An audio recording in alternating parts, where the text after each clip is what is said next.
Hello there, welcome to the playthrough of Neverwinter Nights Enhanced Edition, Chapter 1, Part 3. So now we're in the Beggar's Nest, and I've just gone straight to the start of the Beggar's Nest area. As per the previous episodes, I'm going to play most of the content at double speed, because it gets through it faster. And again, I'm going to skip lots of stuff that's the same stuff over and over again, kind of, mob fights around the Beggar's Nest in that area. So you enter into the Beggar's Nest, you talk to the guard outside to let him open the door. I had a wand with someone beastie which I used, and it turns out I've only got one charge, so that's got to be rectified pretty quickly. You talk to the gate captain because he's got a missing guard, so that's a side quest you need to take. And then you pretty much start exploring. There's kind of a smaller area. It seems to be smaller anyway than the Peninsula District. There are a lot more plot-specific stuff going on, though. So most of the stuff that you need to do at the start is actually on the southeastern side of the map. But I went north, and immediately, of course, we ran into a mob because there is a citizen rescue. Now, this isn't like the Peninsula District where you actually have to escort her back to the area, and he's noticed she's already badly wounded. So I'm not sure when it exactly triggers, but I do know that if you get mobbed in her location, she can die. Now, this is just north of the entrance, around the corner, sort of around the building. It is a Beggars, and you'll notice there that I've gone in, gone out, and I'm facing the doorway when I come back in again.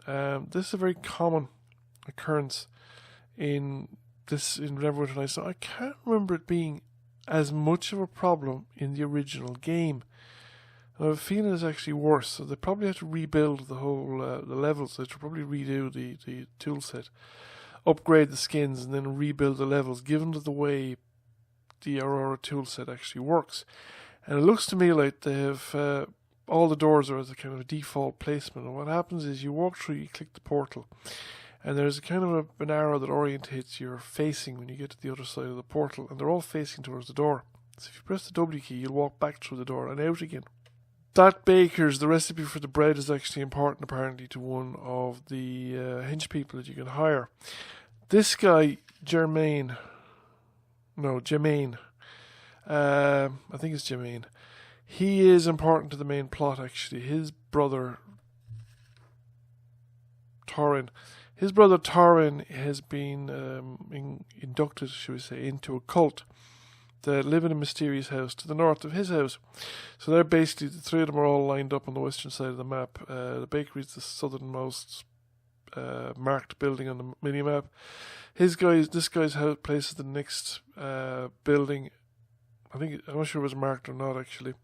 But it's a building that you can enter. And then above that is the mysterious house where the undead avoid, actually, although they don't noticeably. But anyway, you can go up there, and you won't get in unless he has given you a token that you need to get in. And you can't get the token unless you ask him the right question. So it's important that you ask him the right question and pay attention to his conversation options. Now, you could probably do it, and you find yourself completing the main body of the quest directly without having spoken to the people in the Shining Serpent, which is over on the eastern side of the map. So you need to speak to Harbin Ashensmith, a gnome in the tavern, and a guy called Drake. Both of them seem to be agents of Neverwinter's government, even though they might not be. Apparently they're not officially militia as such, although Drake is introduced as more of a hunter of the undead or something.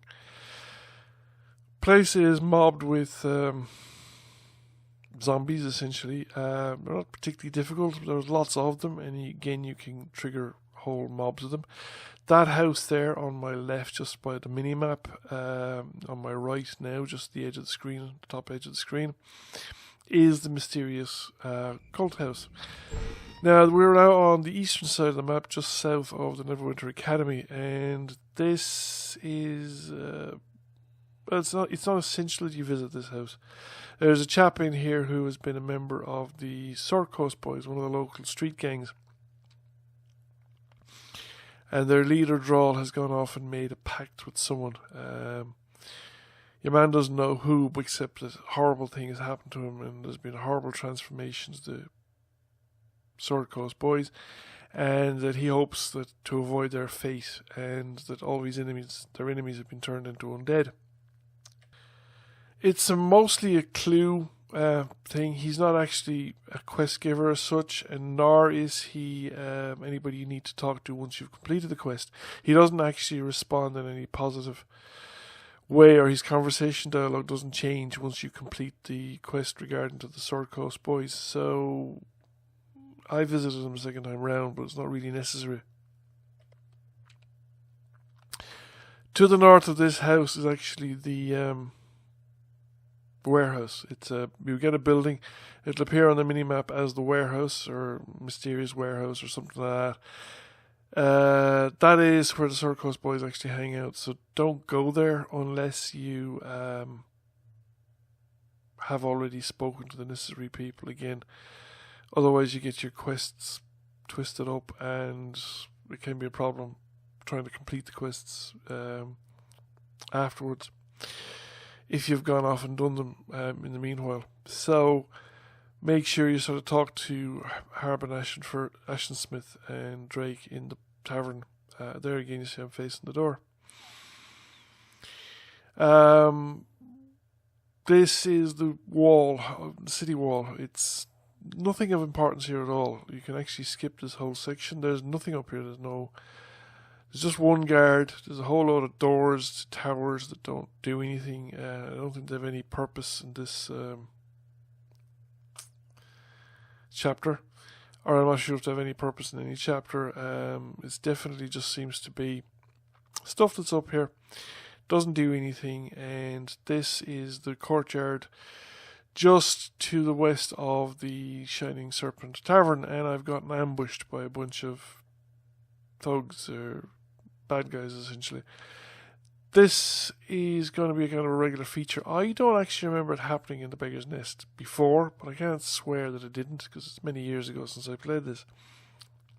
But these guys appear once you've kind of made a certain level of progress, shall we say, or inroads on the whole search for the Waterdavian creatures.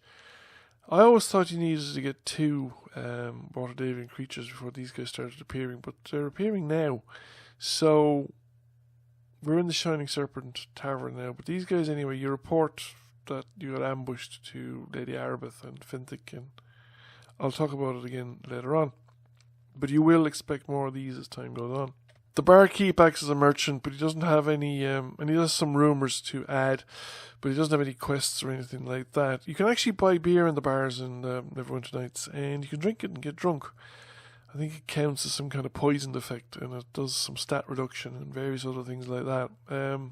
You can sleep it off though, and you wake up without any hangover, as far as I can tell. So it's much handier than real world beer. So here is Harbin Ashensmith, and he's the local chief cook and bottle washer for Lord Lasher and company in this part of the district. He seems to be more of a spy than a militiaman, or maybe he's a local underground leader or something. It's not quite clear, and I can't, I know the militia captain doesn't. When you ask him who is here, what's his official kind of thing, he's very cagey about asking it. The guy at the gate. So, but he's the guy you report to.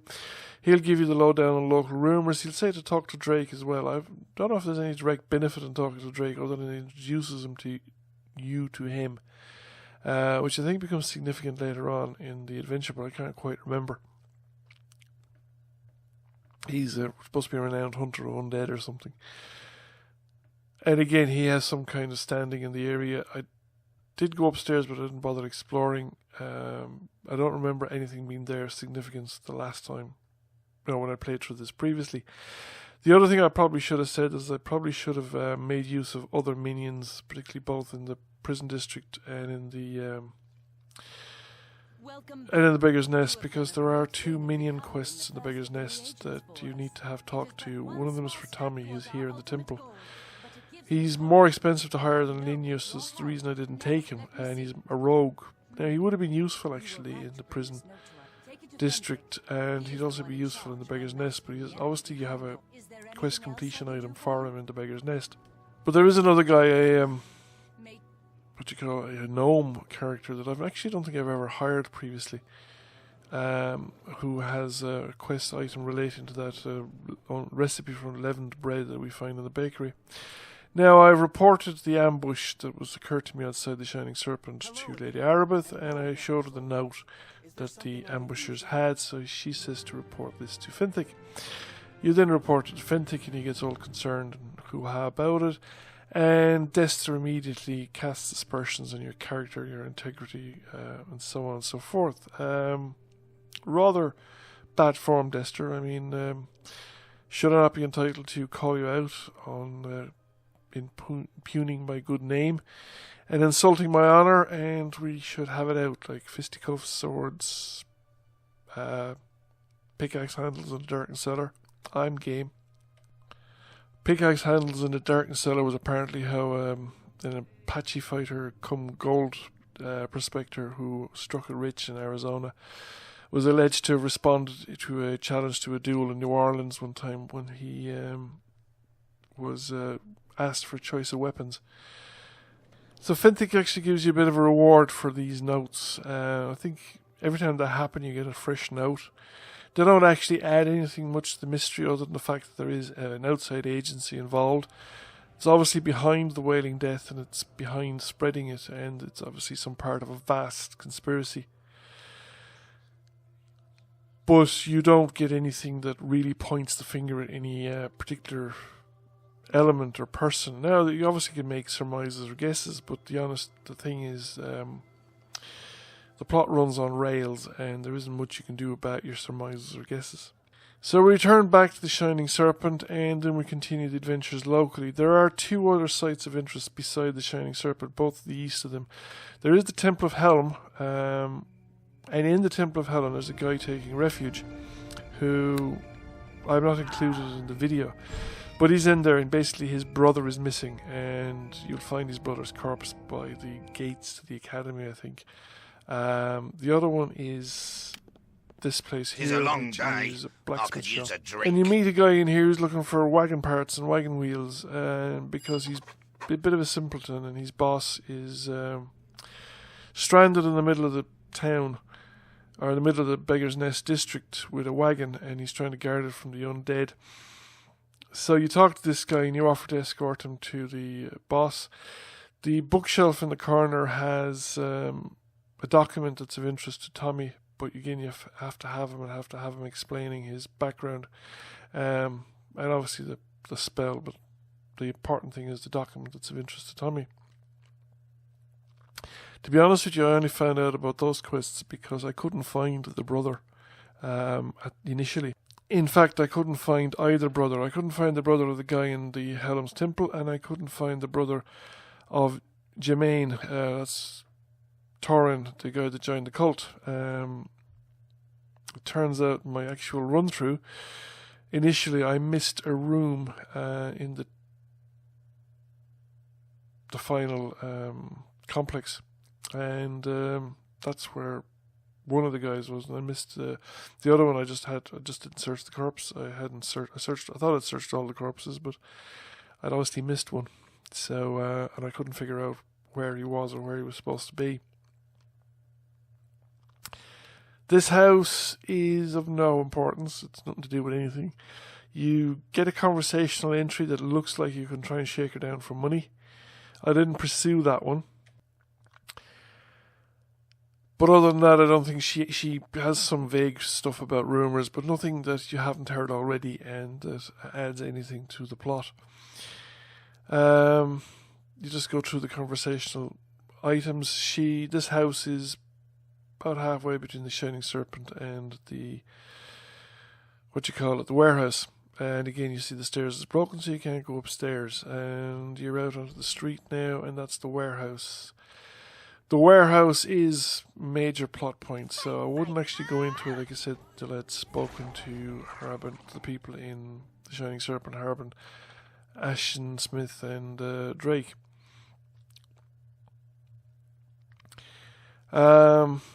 It's where the Sword Coast gang hang out, and now I spend a lot of time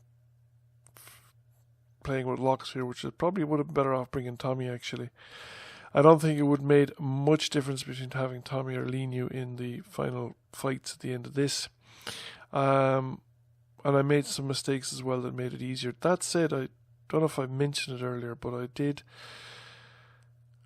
get the opportunity to correct my mistake. I was able to level up and take on another feat, and I was able to correct my mistake with regard to weapon finesse. So now I have finessable weapons. So most of the time I'm using a short sword, which is a finessable weapon. But of course, I'd forgotten too that certain creatures have resistance to certain weapon types. So beating zombies with piercing and piercing and bludgeoning weapons is less effective, whereas bashing skeletons with piercing and slashing weapons is less effective, and that sort of thing. It's kind of worth remembering, because it is, well, at low levels it's a big deal, because it actually makes a huge difference to your damage output. If you're going down a magic user route, obviously you don't care. And sometimes as a fighter you can make up for it by using stuff like power attack, which is foregoing to hit for extra damage, and just bash them through it. Especially if you use big heavy weapons like Dylan's using this double axe thing. It makes him very powerful. Linu is obviously using a mace, which again is a very powerful weapon. So this place is full of zombies, mostly standard zombies. It is towards the end you meet actual members of the Sword Coast Boys, and they're a little tougher. Well, they're a lot tougher. They are significantly tough fights. But this part of the room is just filled with zombies, and there's a few more rooms adjacent to it, and there's where the tougher fights take place. I am actually massively over buffed at the moment, and I could have saved my buffs until I'd cleared out this room and waited until I'd gone into the next, till I'd cleared this room before I'd put on the extra buffs. As it turned out, a lot of the buffs were gone by the time I milled my way through all the zombies and got into the place where I actually needed to be buffed, which is a bit of a pity.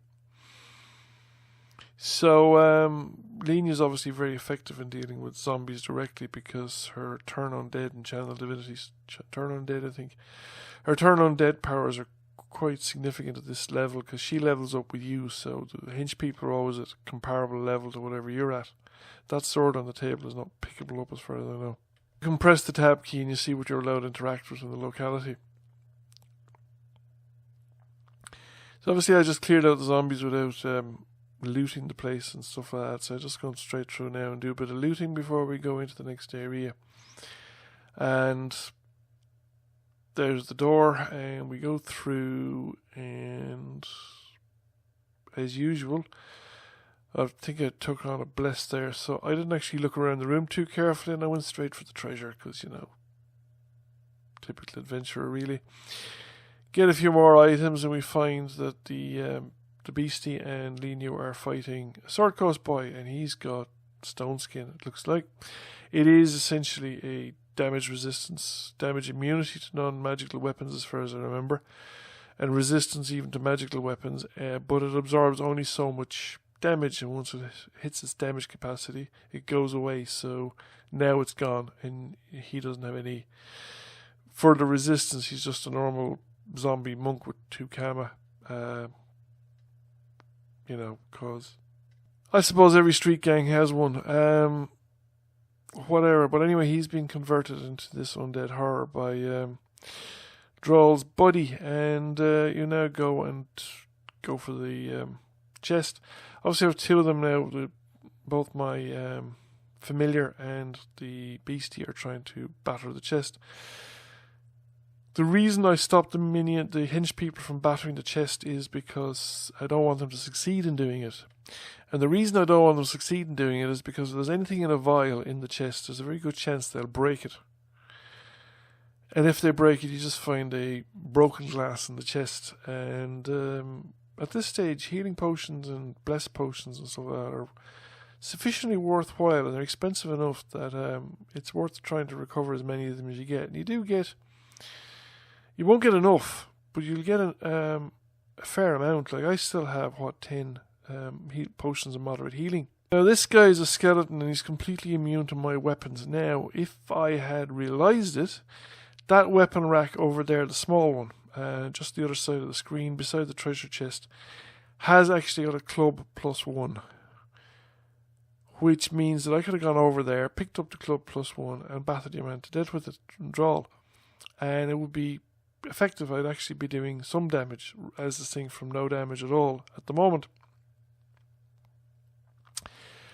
I also forgot, I switched over to bow because the thing was ineffective, but your piercing weapons on a skeleton is a complete waste of time because there won't do any damage at all. I think the sword at least does some slashing damage, which I think has some effect. It's just that he's got enough damage resistance that I'm not able to overcome his base damage resistance. You see, it's all coming back gradually, the 3.5ism stuff, even though it's whatever it is, years since I played it. 10 years? 10 years or more. But anyway, yes, it's starting to come back gradually as I'm doing these videos.